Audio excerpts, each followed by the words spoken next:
Hello again, fellow audiophiles. I am Wave Theory, and today we are going back to the mountaintop, and that is to discuss the Yamaha YH-5000SE, full-size, around-the-ear, open-back, orthodynamic, meaning planar magnetic headphone. This is a $5,000 piece. It is a kind loan to me from Audio 46. I have just become an affiliate link member with Audio 46, so the link that you see for this product for them in the description down below will be an affiliate link. So if you like what I say about this product and you are interested in buying it, please consider using that affiliate link and I will get a small percentage back. I use affiliate link money to support the channel, to buy cool things to review, to buy support gear like lights, microphones, or cover shipping costs, that sort of thing. So again, please consider using that to help support the channel.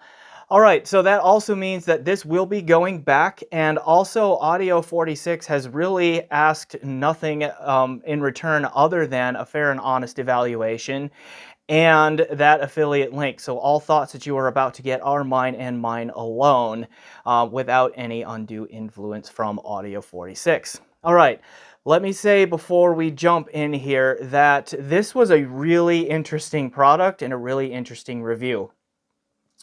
It ended up being not for me, but it is also an excellent product in a lot of ways that I think is going to really strongly appeal to a fairly narrow band of users.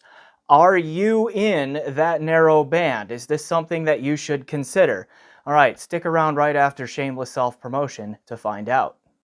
Hi, I'm Wave Theory's human companion, and he wants you to know that your support of this YouTube channel helps keep the reviews coming. If you enjoy Wave Theory's honest, thorough style, then make sure to like this video, subscribe to the channel, and check out the links in the description below to sign up for the Patreon or send him a tip through PayPal. All right, enjoy the musings. In order to be very fair as I can possibly be to this $5,000 headphone, it's going to take a while to unpack the statement that I made right before we did shameless self-promotion, in that I said that I think this product is not for me, but it is excellent in some areas that's going to make it appeal to a fairly narrow band of users. I'm going to spend a fair amount of time talking about why I say that. So this review might get on the longer side, so use the timestamps down below to navigate around and watch the parts that are relevant to you. Because like most of my reviews, we're going to talk about the specs here, and then I'm going to show you the build and some of the features of like what makes it tick from a physical standpoint. And then we will talk at length about the sound, because this one is a bit up and down in the sound for me. But again, the way that it is down for me might be an up for you. So stick around and find out why I'm saying that. And then, of course, we will also talk about where this fits in to that kind of Summit Fi market segment here. And by Summit Fi, I am talking about top-of-the-line planar magnetic and dynamic kind of headphones in there, not E-Stats and not like the $50,000 Shangri-Las or, you know, HE1s of the world, those kinds of things. So just like the top of the product line for like more of the consumer level.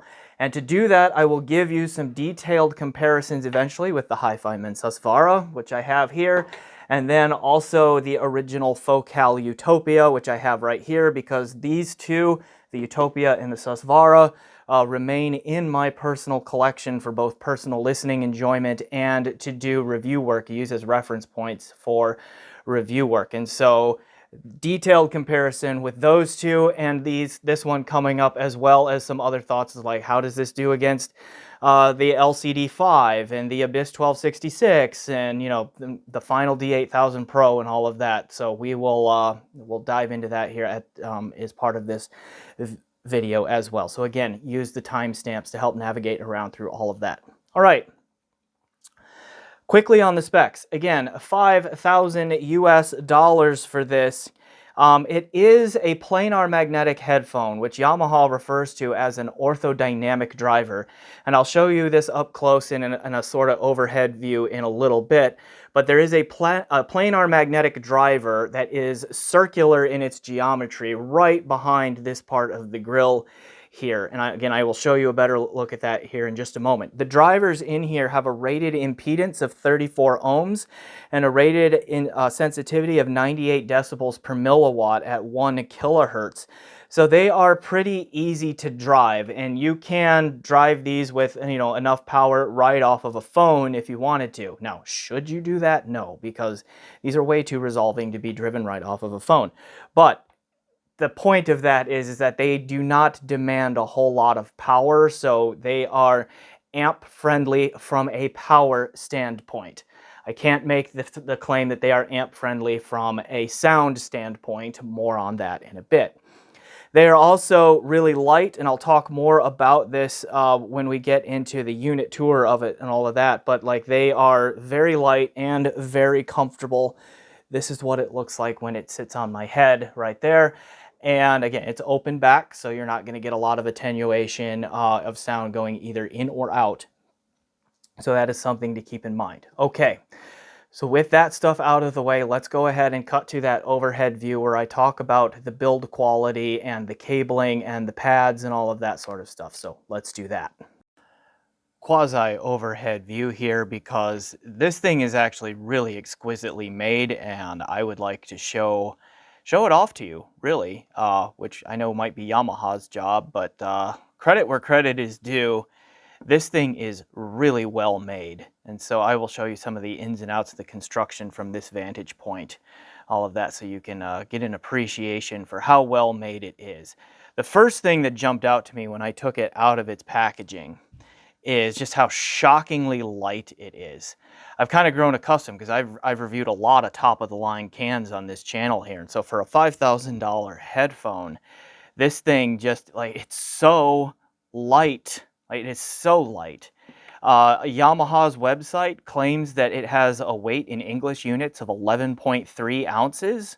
I put it on my postal scale here at home, and it measured the exact same number, 11.3 ounces. So that's pretty light. For you metric users, that is about 320 grams of mass here. So, I mean, as far as just any headphone goes, that is really light. And then also, like, as I was wearing it, this headband system here is really comfortable. Okay, so the low weight and then just the comfort of the build, and it clamps by just the right amount. Like, the comfort here, the physical comfort having this on your head is great. Okay, so that is really well engineered from that perspective. All right, how did they get that lightweight? So the metal parts that exist on this thing, which is a lot of this basket material here, okay, like this here is metal, and then all of this is metal, and then the gimbals here and the yokes are metal and all that. That's all magnesium, so very strong and very light, okay, in there. And then that extends up to these parts here that are also metal and all that, though this right here might be spring steel, okay. But anyway, the metal parts are magnesium. It's got this, you know, magnesium cast basket here on the back of the cup. Okay, super strong, super light. Okay, again, it's hard to convey how shockingly light this thing is when you take it out of the box, and then it goes a long way to, you know, in addition to the amount of clamp force and this headband system and all that, goes a long way towards making these extremely comfortable, at least physically. All right.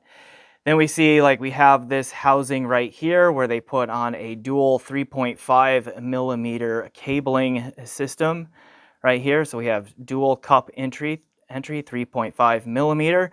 The jacks are recessed a little bit, and so that does limit the options for aftermarket cables you can put in there. I will talk more about that in just a moment.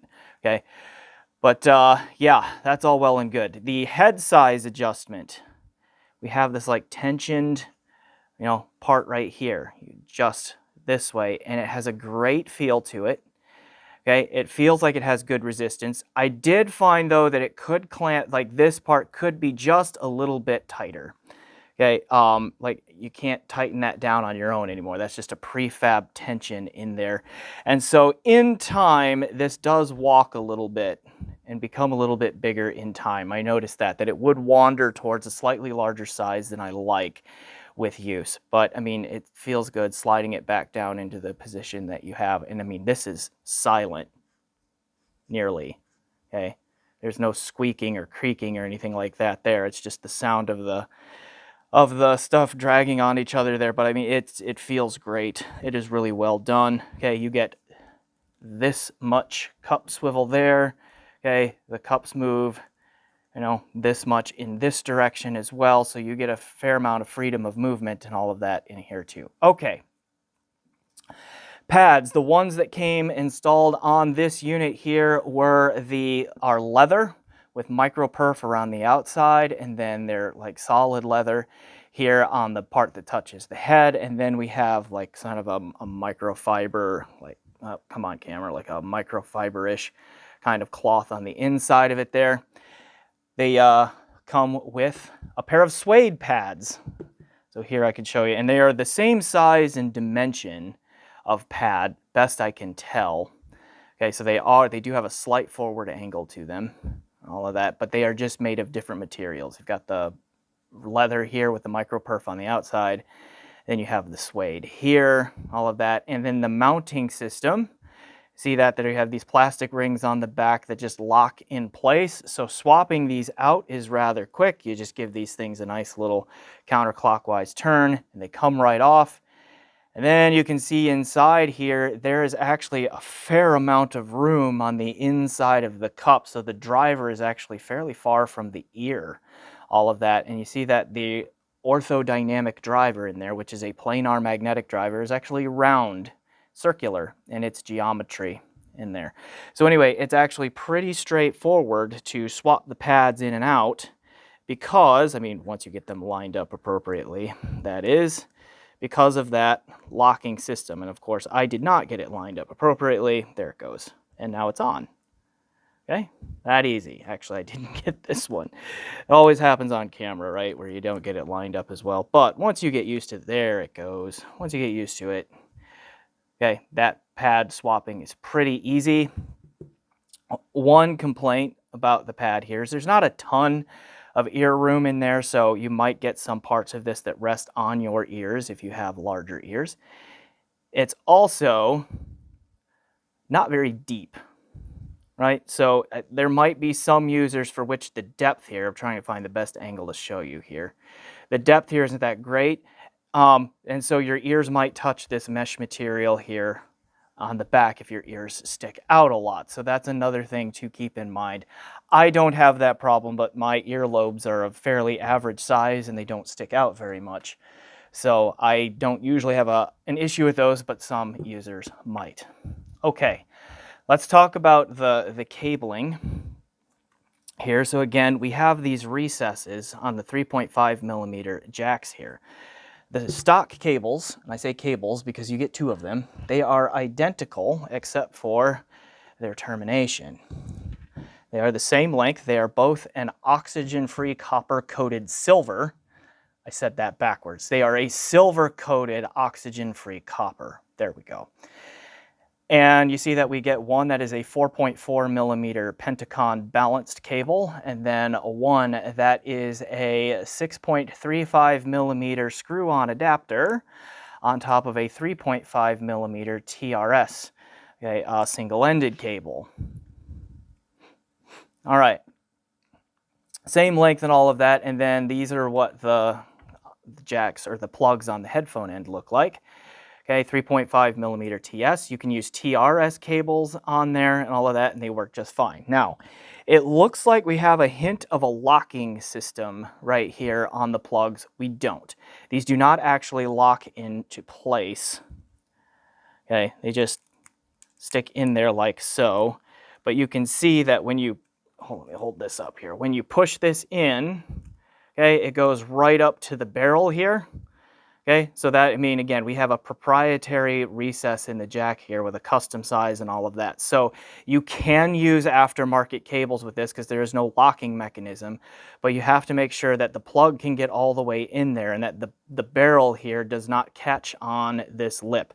So I had a couple around that fit okay, like my Plus Sound X8 fit this well enough because it has a little bit longer extension on the barrel of the 3.5 millimeter here.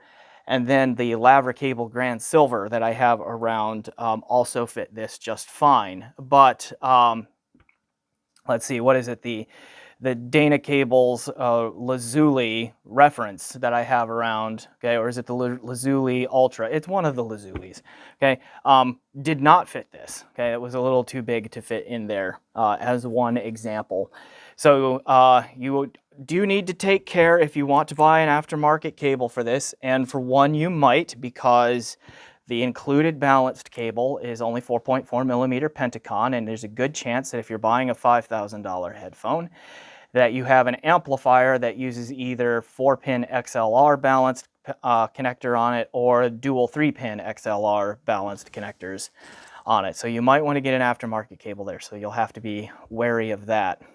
Also, and I know this is controversial, and I wish it weren't so controversial, but I did not love the sound of these stock cables with this headphone. I thought both the X8 and the Plus Sound X8 that I just mentioned and the Lavra cable Grand Silver sounded much better with this one. Okay, we'll get to a little bit more of that in the sound, but like these headphones I think kind of doubled down on some of the tuning wonkiness that can happen with this headphone. So if you like the sound of this, these give you more of that. If you need to chill out a couple of aspects on the sound of this headphone, these are not the cables for you. So keep that in mind here if you're going to buy this one, that just you might want an aftermarket cable just depending on how you like the sound signature. And these jacks here are proprietary in shape and will not fit every aftermarket cable. Okay. I think that is the build and the comfort and all of that enough. Let's come back on camera and let's have me come back on camera talking about more things. Here we go. Okay, test gear on this is fairly extensive, and I'm just lucky at this point in time to have a lot of high-end gear in that I can match this with to start getting a feel for how it behaves on different signal chains and that sort of thing. So let's unpack all of that. Now, as far as music sources go here, like files, mostly digital files, lossless or high-res FLAC files, or DSD files, either locally or streamed via Qobuz, only PCM files for Qobuz, okay, through Roon here on my home network. Right, endpoints for that would be the Cord 2Go mated to my Cord Hugo 2 transportable DAC amp is one thing that I would plug this directly into. Okay, and then on my desk, I would use the Sonor Ultra Rendu as an endpoint through a Singer SU6 DDC into a variety of DACs, including sometimes that Cord Hugo 2 using a different input that I just mentioned, the Berkeley Alpha Series 2 DAC in there, and then also I think I got some time in with the Black Ice Audio Glass FX with this thing as a DAC as well. Those various DACs would have fed amps that include my Vioelectric HPA V281, my head amp GSX Mini, the Hi-Fi Men Golden Wave Prelude, and the LTA MZ3 as a tube amp that is still around. So I got a little bit of a tube flavor in there as well.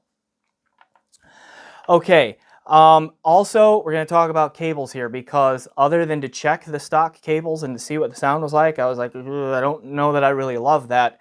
Most of my critical listening was done using the Lavra cable Grand Silver, okay, which is made for the Hi-Fi Men Susvara and Hi-Fi Mens in general, but the plugs on that fit the jacks on this headphone just well. I liked the sound from that. It was a little bit more controlled and smooth to my ear with that cable than with the stock cables, so that's what I ran with for the bulk of this review too. All right. What did I learn through all of that? And there are a couple of like broad points that I want to pull out here of the sound, and then we'll kind of get into the nitty-gritty of the details on it, because I think you deserve to know the nitty-gritty of the sonic details on this if you're considering dropping $5,000 of your dollars on this headphone. All right, the overall sound signature here emphasizes the mid-range and the treble. There is a fair amount of mid-bass presence to it. It's not elevated, but there's some good presence and activity and dynamics and liveliness in the mid-bass. but below the mid bass, the sub bass rolls off fairly quickly. So there's not a ton of super deep bass extension or grunt in the very low end here. The end result makes this a very mid-range and treble focused headphone. So I would call its overall signature a bit neutral bright. Okay, it is not quite as neutral bright or top heavy as something like a Beyerdynamic DT880 can be, but it is kind of like that in its signature in terms of it emphasizes the treble and then also the mid-range. But it's a narrow band in the mid-range and all that. The tonal balance to my ear of the mids here is a little bit off, and that has some timbral consequences, which we're going to unpack here in a little bit as well. Another thing that stood out to me right away is that it is extremely signal chain picky. Not just amp picky, not just DAC picky, not just cable picky. It's like all of it. The entire signal chain matters to this thing. Okay, and so like, but the upshot of that, if you will, is that it can really act as a very exacting microscope on your signal chain in a way that is like even more so than, say, the Focal Utopia, which was already really good at that. So we're going to unpack all of these things here in a little bit. Okay, but then to kind of reiterate, this headphone is not going to be for everybody. It is not for me. It is very much a try it before you buy it if you can situation, or keep in mind that you need to buy it from someone who has a good return policy where you can send this back and get your $5,000 back if you don't like the sound. Because I think the number of people, as a percentage of our hobby for whom this headphone really works, is going to be a little bit on the small side. That's just my take, my impression, based on my understanding of where the market is and what my ears are telling me that this thing does, in relation to what my ears tell me that, say, the Susvara does, or the Utopia, you know, or those sorts of things. So just keep that in mind as we go in here. However, what it does is going to appeal to a narrow range of folks, I think. And so this is one of those products where, to my ears, there is a couple of critical flaws, but those are to my ears. The other stuff outside of those flaws is excellent and absolutely top of the line worthy. And so it falls into what the category of products that are not for me, but that doesn't mean that it is bad, and it doesn't mean that you should necessarily just dismiss it out of turn without trying it. Okay. So getting into all of that, let's come back to the tuning and the sound signature and the tonality and the timbre, all the comments and all of that. So as I said, the deep sub bass is a bit rolled off. There is good mid-range or mid-bass presence. So electric bass guitars and all of that sound really good on this. They have good pitch definition. There's excellent resolution with bass guitars and excellent texturing and excellent activity too. It's not necessarily super punchy or slammy, but it's still like energetic and lively sounding there in the low end. All right, up from there, the mid-range is exquisitely detailed and textured, but it is very forward. There is a peak in the frequency response. I have seen one frequency response graph online for this thing, and it shows quite a peak happening centered right around 1.5 kilohertz-ish, right in that range. And so the tonal balance through the mid-range, I think, is off of natural and off of neutral. There's not a very natural relationship in terms of the balance between fundamental frequencies and harmonic frequencies if any of those land around that 1.5 kilohertz peak in there. The result is that just about everything kind of has a quality like this, where you're just kind of talking through your hands or through a tube, or you hear instruments played through your hands or a tube kind of like this. So there's a lot of vocal presence. Vocals really stand out and they are pushed forward in the mix and all of that. And like you get a really clear sense of like if there are different vocalists, they are separated from each other very well, but they just do not sound anything approaching real to my ears. Like you can very much tell that you're listening to a recording through a piece of sound gear that is just like meant to really magnify and zoom in on certain aspects of that recording and not necessarily the whole recording itself. That's my takeaway here. Some listeners out there really like those pushed forward mid-range, that pushed forward mid-range. They want those vocals to kind of stand out and just like hover in the space in front of them and put everything else behind them and all of that, regardless of whether the recording was meant to be that way or not. And if that's you, then you could look into this, okay? Because that is what this does in a lot of ways, okay? But the detail and the resolution through those mids is excellent, and it might also be a little bit emphasized through the mid-range here, because like that forwardness there around 1.5 kilohertz and all of that, like room reverbs really stand out and are clear. The rosiness, that zizzy sound of bows being dragged across stringed instruments like violins and cellos and that sort of thing stands out really clearly and like really sharply here. And I don't mean sharp in terms of painful yet, okay? But that just stands out really clearly, almost like to my ear that it's a little bit artificially emphasized, but that also means that there is just clarity for days coming out of here. So if you like that kind of mid-ranged enhanced sparkle, like sparkle in the mid-range, if you will, then this could be a good option for you, okay? The only other headphone that I've really heard that does mid-range kind of like this does from a frequency response standpoint would be the Odyssey MM500, where there's just this narrow band in the mids that's pushed really forward, and so it just ends up like magnifying and putting a lot of emphasis on the mid-range as a whole, even though it's just a peak there, and that makes like certain aspects of the details of the mids really stand out. And so it's like very analytical in that way if you want to analyze what's going on in the music. All right, moving up from the mid-range then, the treble here is really the star of the show, and I actually really like the treble timbre here. I think the tonal balance on the treble is mostly good. Okay, there is a little bit of sibilance, sharp S's and T's with these leather pads, okay, with a lot more recordings than some of my other top-of-the-line cans, like the Sus, like the Utopia, do with the same tracks. Like this tends towards sibilance a little bit more often than some of the others, but when it's not doing that, the tonal balance through the treble is much better than through the mid-range, and so cymbals and all of that, just in cymbals and like triangle instruments and all of that just take on a really lifelike and natural sound to them. Like the treble here, to my ears, is the strength of this overall. In terms of if the goal is to sound natural and real, the treble does it here. Okay, I was really floored by like the immediacy and just like the you are there-ness.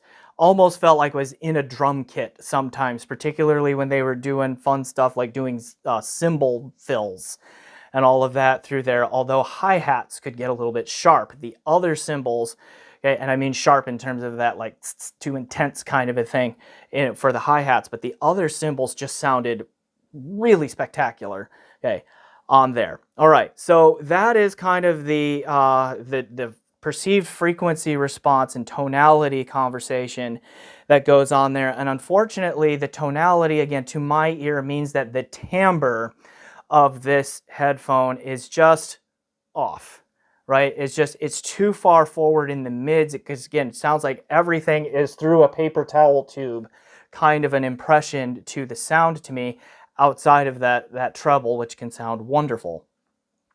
Okay, so you know, it's just going to be what you like and what you prefer on that particular aspect. All right, let's talk about the spatial presentation as well before we get into the signal chain pickiness about it. The soundstage here is not huge and it's not tiny. It's not cavernous or enormous like the big egg-shaped hi-fi are, like the Sen HD-800S or anything like that, where it's just really wide or tall. It does not quite have the depth of the Utopia and all of that, but like the soundstage to me did not stand out as being overly big nor intimate. It's not like HD-600 series intimate either. It's just, it's kind of there, and it's usually what it needs to be. So it never really sounds epic, but it also never sounds claustrophobic in terms of soundstage size. Now, within that sound field, the imaging and the separation and the layering and all of that, so the layering being in the depth dimension, okay, can be spectacular. Can be spectacular. For my ears, they get overwhelmed by the mid-range forwardness here, and that to me collapses the holography of the spatial presentation a lot of the times. Like when those mid-range instruments or voices or whatever that hit in that mid-range range that gets pushed forward, they get pushed forward, and it just kind of warps the coherence of the spatial presentation in the sound field to me. However, when that doesn't happen, when there's not a whole lot of energy in that range, then it does sound really amazingly holographic, and it competes with Susvara, Utopia, etc. there up in the top of the line in terms of spatial holography. Now, if you are not as sensitive or as intolerant of that mid-range forwardness as I am, then you probably will just generally really appreciate the three-dimensionality and the holography of this headphone, because it can be very, very good. Okay, so there is that part of it. What else do we need to talk about before we get into signal chain pickiness? And it's going to be, like, if you haven't picked this out yet, the resolution. Okay, it doesn't miss much. Okay, the detail retrieval on this thing is pretty spectacular. It is absolutely worthy of the $5,000 price tag. It is right up there with Susvara, Utopia, LCD5, etc. Like, it pulls out almost all that there is in the music.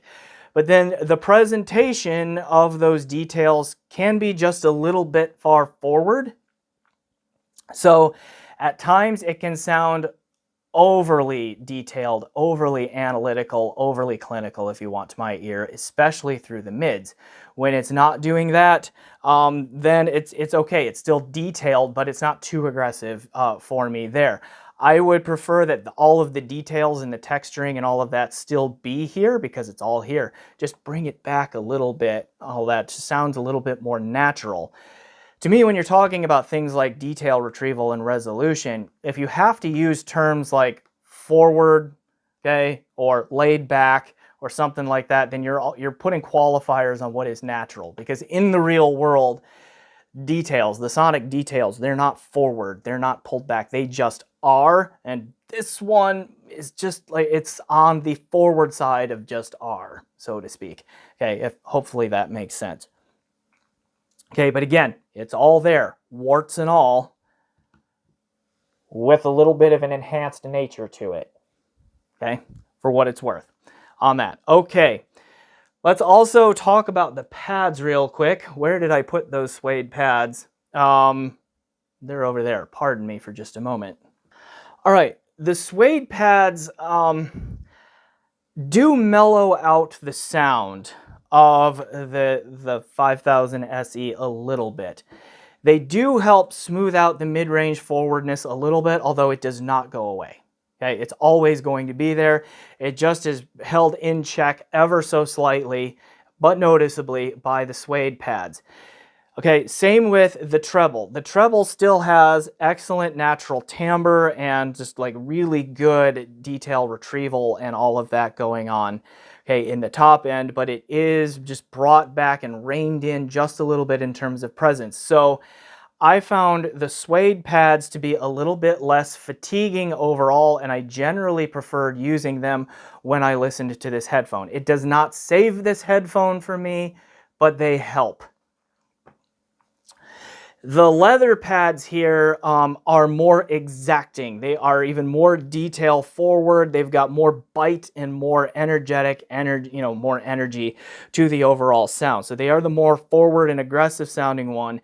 The mid-range is a little bit more forward and has the, that bite and that edge, but that enhanced clarity kind of to it, all that. And these also have a little bit more sibilance, S's and T's and all of that will sometimes get a little bit sharper more often than they do on the suede pads.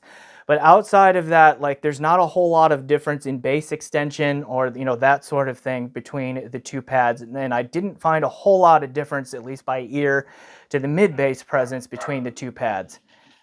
You may hear the dog barking. Sorry about that. We're going to power through. All right. So the suede pads help. If these are too aggressive for you, these might help a little bit, but you are going to lose a little bit of the perception of detail and the clarity that comes with that if that is what you're looking for, moving from leather to suede. All right. Signal chain pickiness. These things, again, always are going to sound mid-forward. That is just their nature. Okay? They're always going to push those mids forward. They're always going to be a bit neutral bright in their signature. I had good success mostly pairing them with the warmer amps, with the exception of my Vio V281. These did not take to the Vio V281 very well. The Vio V281 usually helps relax the mid-range presence a little bit of a headphone that has some mid-range forwardness. This one was an exception, though, in that it did not do that. If anything, the Vio pushed its mid-range, the Yamaha's mid-range, forward just a little bit more. So I didn't really like that combination. The GSX Mini kind of like is sort of a spiritual match in terms of signature to the Yamaha, if you will, here, in terms of like the GSX Mini, like is not really a bass focused amp. It's more of a mid and treble focused amp in there. But sometimes like that amp, the Mini, can really change the performance of a headphone. Not on this one. It didn't sound bad, but again, it just, the mid-range got a little bit too overwhelming for me and all of that. So didn't really change this one's fundamental character much on the Mini. It just was what it is, and what it is just doesn't work for me. The MZ3, I was told by a couple of sources that this thing really, the Yamaha really responds well to tube amps, and so I still have the MZ3 around. I tried that one, and I just didn't really like that one on there either. The mids were, again, just too far forward. Now, all of the ones that I just described here, the Vio V281, the GSX Mini, the MZ3 and all of that, they all changed the amount at which the mid-range presence was there. So I could hear it move up and down. I could hear the treble presence move up and down. I could hear the low-end extension come out just a little bit more on some amps and all of that. But so there were definitely changes going on here. So this is very revealing of signal chain behavior.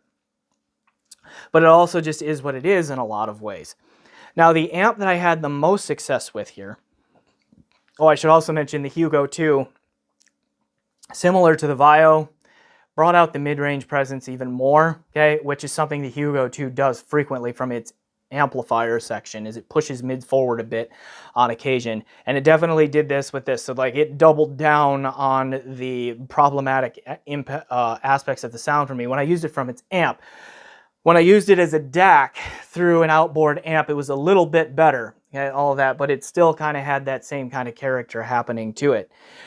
Back to the amp that I had the most success with was honestly the Golden Wave Prelude, the Hi-Fi Golden Wave Prelude, which brought out a little bit more warmth and fullness to the sound here, and brought the mids back to a place where I could mostly tolerate it for a little while. It still would get very fatiguing for me. It would still be very forward and have this kind of quality to it, okay?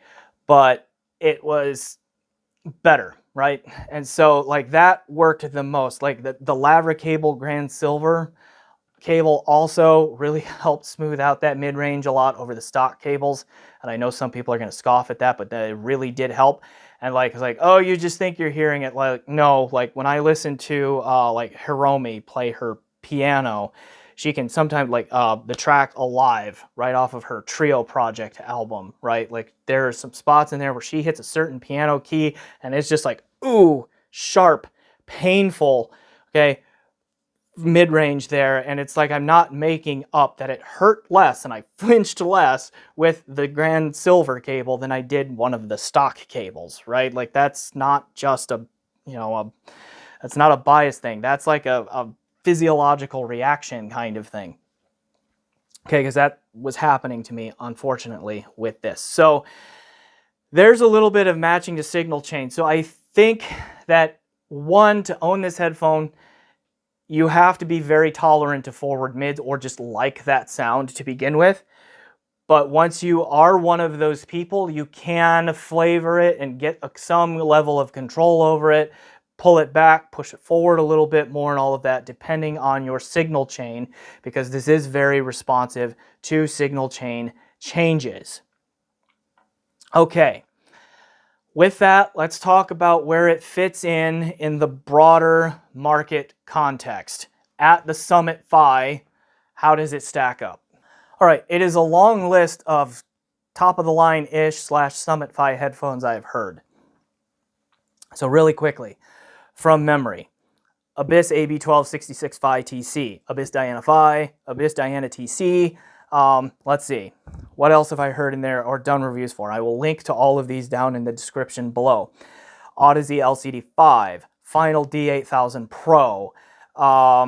Let's see, what else has been in there?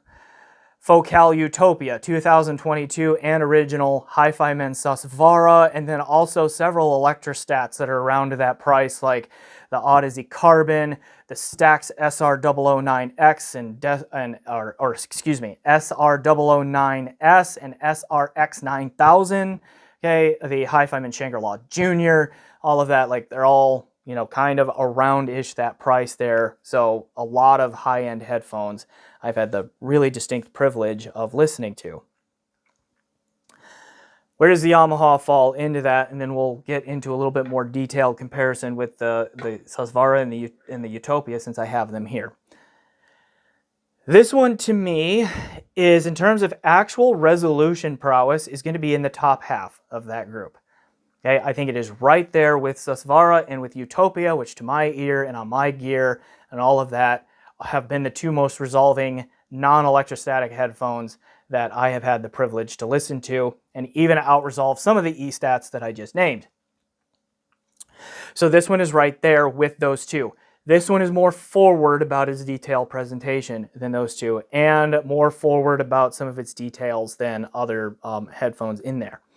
This one is the most mid-forward to the point of shoutiness and honkiness to my ear, probably followed by the AB1266 and the D8000 Pro on that. To me, the LCD5 was mid-forward, but not near to the level of those that I was talking about, or at least it had better tonal balance through its mid-range than those where I could hear it be forward, but it didn't go as shouty or honky to me as often as those others that I just named, including this one. In terms of the spatial presentation, like in the holography of it, this one is absolutely capable of performing up there. I didn't mention the Dan Clark Audio Expanse. I've heard that one too. Sorry. Okay, but in terms of the spatial presentation in here, like in the holography of it, this one can be, again, in the top half and be amazingly three-dimensional. But the mid-forwardness brings it back and wrecks it to my ear a lot of the time, to a level that is probably greater than the others that I mentioned here at the Summit Fi. So I also think that the tuning here is also among the less natural group, okay, in that top end. Like, so to me, the Susvara and the Utopias, both of them, okay, particularly, and the Utopias are signal picky, but in terms of what they are really capable of on a good chain, okay, are amazingly natural in their tuning and in their tonality and in their timbre, much more so than this. I would slot the LCD5 in just behind those other two, the Susvara and the Utopia, okay, and again, it doesn't matter which Utopia, OG or 2022, okay, both really good there. All right, and then then it's just kind of a jumble after that because I didn't really like the tonality or the timbre of any of the D8000 Pro, the AB1266, either of the Dianas or this one. Okay, so there's that in terms of where it fits in there. Now, in terms of drivability, like this one is really easy to drive. The LCD5 is really easy to drive. Okay, in terms of power requirement, not talking about pickiness. The Utopia is kind of middling. The Utopia is different in that it's a dynamic driver and it has this weird looking impedance curve, but it's still middling in terms of its difficulty of drive. But then, like, I don't really remember the 8000 Pro, whether that was super. I think it's on the harder side. But, you know, outside of that, the Expanse, the Abysses, and the Susvara and all of that, those are all difficult loads on amplifiers, very inefficient planars and all of that. So if you don't have a super powerful amp and you're looking at getting into a high-end headphone, you know, this one is on the easier to drive side. But in terms of signal chain pickiness, all of those that I just named are fairly signal chain picky. Even though its power demand is high, the Susvara is honestly on the lesser amp picky side. It just always sounds nice. Still is very resolving and will tell you when there's a signal chain problem. It just does it in a nice way. Okay. The Yamaha, I mean, is the Yamaha or is the Utopia more signal chain picky? I don't know. I have assembled signal chains that work well with the Utopia because I have it, right? And so I want to be able to enjoy it when I listen to it. And the signal chains that I have that work for that don't work for this. Are there chains out there that I might really like this one on? I suppose it's possible, but it's just so forward and I don't hear a ton of, I do hear movement, but not a ton of movement on the mid-range present, so I'm just a little bit skeptical as to whether I would ever get there with this one. Okay. Susvara and Utopia directly compared to this, okay? Susvara, much more natural in its tuning and its timbre, not even close, okay? Much more natural and organic sound here than here. The Susvara, if I had to pick, might be more resolving, maybe, just a hair. But this one will probably sound like it's more resolving to some people because the details are pushed forward because of that mid-range forwardness. These can have roughly equal accuracy and three-dimensionality in their spatial presentations, but when there's a lot of mid-range stuff going on, this one collapses it to my ear where this one does not. Okay. Amp picky and signal chain picky in terms of quality. Amp demanding in terms of amplifier power delivery and overall control. Utopia. Much more dynamic and impactful than the Yamaha is. So like the Utopia really hits hard in the low end and all of that, and has some better bass extension, sub-bass extension and all of that than this one does. The Sus also does a better job with bass extension than the Yamaha. To me, the Utopia can sound more natural, at least with the gear that I have, than this one does, and that also is not particularly close. The Utopia is better in the depth dimension, okay, but I think laterally side to side, the Yamaha could probably outpace the Utopia in terms of imaging and separation when that mid-range collapse is not happening for my ears. Okay, they are both extremely signal chain picky, as I just mentioned though. So like that's something you've got to keep in mind, okay, regardless of which way you go. Also, the Utopia has like the Lemo connectors. So, you know, it's even more proprietary in terms of its cabling than the Yamaha is. So there are some quick comparisons, okay, to those two, as well as broader thoughts of where this falls into the Summit Phi. Let me give one last comment here on equalization, because some people out there are going to be like, well, just EQ the Yamaha and it'll be fine. Maybe. Okay. It's clearly made to be a mid-range forward and mid-range focused headphone, so EQing that kind of detracts from its nature. So that's one thing. Two, that peak in there is hard to find and to get out. It's around 1.5 kilohertz. I did try some EQ through Rune using their onboard software EQ, and it helped, but I was never really able to get that mid-range tonal balance right. And so while the magnitude of this effect may have changed a little bit, I could never completely get it to go away. And so that really bothers me. And so like that to me is a negative to this headphone and all of that. So that's just something to keep in mind. You know, and another reason that I don't want to EQ this is because I don't have to. I have this one around that I don't need to EQ. I have this one around that I don't need to EQ. I don't really need to go through all of the work of just making this one happy. All right. And that's something for you to consider too, as the end user. Get this and EQ it, or get something, and I just hold this up as an example, not the example, that you get something you don't need to EQ. Okay, and just see which one is easier to live with. All right, let's wrap this up. The Yamaha YH-5000SE. I'll go ahead and put it on my head here. Fantastically well built, extremely comfortable to wear. The sound on it is going to be very polarizing. I think the majority of listeners out there are going to hear a wonky tuning and just not be very interested in it. But I do think there's going to be a pocket of users out there that either this matches their hearing well, or they just really like the mid-range being forward and more aggressive, and like just that the enhanced clarity and all of that this offers. To me, that does not sound natural in any way, and therefore I don't like it.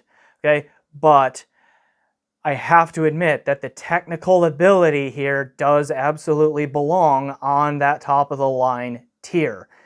It is right there in terms of resolution, and can be right there in terms of the holography of the spatial presentation and all of that. It is, you know, not overly dynamic, but it is dynamic enough to be there on the top of the line and so forth. So this, again, is a try it before you buy it situation, or buy from a company that has an excellent return policy so that you can get a fair evaluation of this on your own gear before you really commit to it, because $5,000 is a lot of money. Okay, so again, this falls into the camp for me of not for me, but I can see why some people are going to like it. And if you are one of those some people, here it is. And I hope that I have helped you, the audience, understand whether you may be one of those people or if you're just not. Okay, so with that, I'm going to leave it there. I am Wave Theory. This has been my review of the Yamaha YH-5000SE headphone. Please subscribe to the channel if you haven't yet. Like this video if you haven't yet. Leave a comment down below. Check out my PayPal and my Patreon, and do those things you do to support YouTube channels. So thanks again for watching, and as always, enjoy the music.